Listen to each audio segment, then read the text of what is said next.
back to Everything's Plastic Toy Reviews. Today we have another McFarlane Toys DC Multiverse figure, and this is from the Batman movie, The Penguin. Really enjoyed the Batman movie, and man, Colin Farrell as the Penguin was fantastic. Really love this character. I think he did an awesome job. Really cool character design, really cool take on the Penguin as well. So we get a closer look at the box. These McFarlane are all the same anyways. So I got the Penguin on the side, DC Multiverse there. Picture of Penguin on the back. And then we have some other figures in the wave. This is Catwoman, Batman, Riddler, and Batcycle. We already did Batman masked and unmasked if you want to take a look at those. Penguin, Batman on the side, Batman on top, and barcodes and all that good stuff on the bottom. That's it for packaging. Let's crack this guy open and get a closer look. Alright, now we got this guy out of the package. He comes with a trading card. Nice picture of the Penguin figure on the front. And back of the card with a little read up that says, the Penguin, otherwise known as Oswald Cobblepot, is the proprietor of Gotham's exclusive nightlife hotspot, the Iceberg Lounge. While the shady crook is known for running his mouth, he harbors not so secret designs on running the city's criminal underworld. Pretty cool. And he comes with the base too that we're used to getting with these McFarlane. Nice little DC symbol on the bottom there. A lot of people like these stands. A lot of people dislike them as well because they're so plain. I'm just happy to have a stand with a figure. I think it's great. I wish all their toy companies, Hasbro, followed through and did this with their figures as well. This guy also comes with 2 extra hands. This is almost like a gun shooting hand. And he comes with a fist as well. No accessories, but on the back of the box it shows that he's holding an umbrella in his hand. And I'm pretty bummed that we didn't get any accessories with this guy other than 2 hands. Pretty crappy from McFarlane. Get a good look at this guy's face, at his head sculpt. Let's take out that stand there. Pretty cool head sculpt, pretty cool design in that. We see some scarring on his face like we see in the movie. Pretty cool design in his hair as well. Overall, man, this one looks pretty good.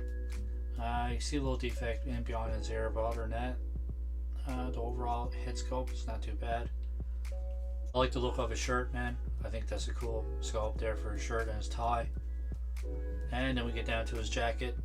Jacket's pretty plain. I don't really like the overall color of the plastic. I don't really like the overall feel of the plastic either. It is a different color from his arms as well.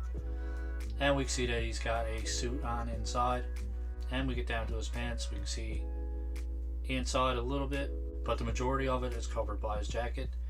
I like his shoes. I think they did an awesome job on his shoes. So you can see the fold in his pants, and you can see all the creases and everything as well. Honestly, it's not a bad sculpt at all. You can tell that this guy is going to be somewhat limited articulation, but the Penguin's a big stocky guy anyways, and I don't think he's going to be that agile based off the character. I don't think he needs a whole lot of articulation anyways. So we had a closer look. Let's go over articulation. Head goes back this far, down this far, goes side to side, and you got your full rotation there as well. There's no ab crunch or anything like that. His arms go all the way around. Arms go up this far, all the way around. We have single jointed elbows. You get a little bit of range of motion, not quite 90 degrees. And for his wrist goes back and forth and all around. A rotation there. So that spins all the way around. His leg comes forward this far, back this far. Obviously I knew it was going to be restricted by his jacket anyways. It's a big long jacket. They did put a little split area in the back that helps a little bit with the leg movement, but yeah, we're not going to get a whole lot there. As for a split, we would possibly get a full split here, but like I said, everything's restricted by his jacket. He does have single jointed knees as well. Not a lot of articulation and movement out of those. Pretty tight joints on this one, man. Even though you apply a bit of heat to it, it still doesn't bend that well. I was so nervous that I'm going to break it.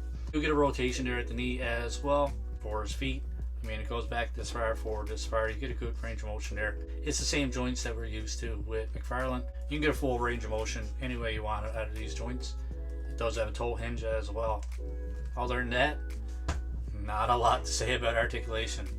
Let's switch out those hands because he's got a trigger finger, got a gun holding hand with no guns, and he's got a hand over here for holding stuff too. But McFarlane didn't give us any accessories, so you can't really hold it in any hand way.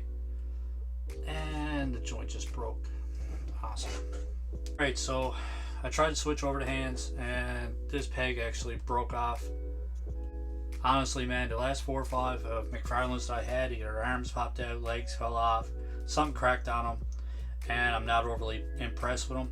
Getting sick of Marvel Legends with their high price and poor quality figures, I switched to buying McFarlane's, and now getting very frustrating, man. For comparisons, we have the 3 Jokers, Joker the Criminal, we have Batman, obviously from Batman the movie, which is a little bit taller than Penguin. Joker is a little bit taller than Penguin too, not much. And then we have the Dark Knight Returns Batman, which is probably one of my favorite McFarlane's. I think it was one of the few McFarlane's that barely gave me any trouble and didn't break. You know, there's no glue or anything on that one, so that's always great. I managed to fix his hand for now. Temporary fix, but still not overly impressed that the peg on his wrist popped off.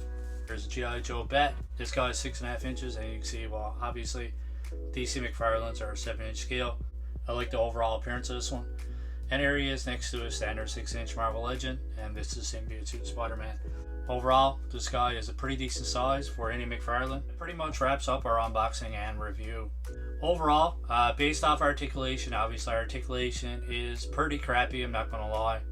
I didn't expect much for this one, but it was actually a little bit worse than what I expected. Overall, the sculpt was pretty good. Not a big fan of how his coat looks. I don't like the color plastic, I don't like the type of plastic used.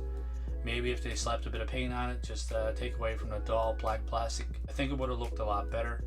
Overall face sculpt is great. I do like the actual sculpt of the body. I think the sculpt of the body is pretty good overall. It really does look like Penguin from the movie. I think they did a great job. So based off of everything, I think I'm going to give this guy a 6.5 out of 10. Like I said, man, Articulation is pretty rough, man. You barely get any articulation out of this guy. There is some defects in the sculpt, but paint application, whatever is painted, is actually pretty good. I think 6.5 out of 10 is a pretty decent score. This guy looks good, but overall, as far as figures go, it's a nice looking figure, but overall, it's not actually a good, well-made figure. So let me know in the comments below what you guys think of my score of 6.5 out of 10. Let me know what you think of the Batman movie, and let me know what you think of this figure. Overall, man, I don't regret this. Despite the score, I don't regret buying this one whatsoever. A little bit bummed about his wrist breaking, but other than that, a big fan of the movie and happy to have a figure on my shelf. I do have most of the figures from the movie wave, and yeah, once I get them on box, I think they look pretty good on my shelf. So that's pretty much it, guys. Hope you guys like our review. If you do like our review, don't forget to click on that like button, give us a thumbs up. Don't forget to subscribe as well. As always, hope you guys enjoy the rest of your day. Keep collecting and stay safe.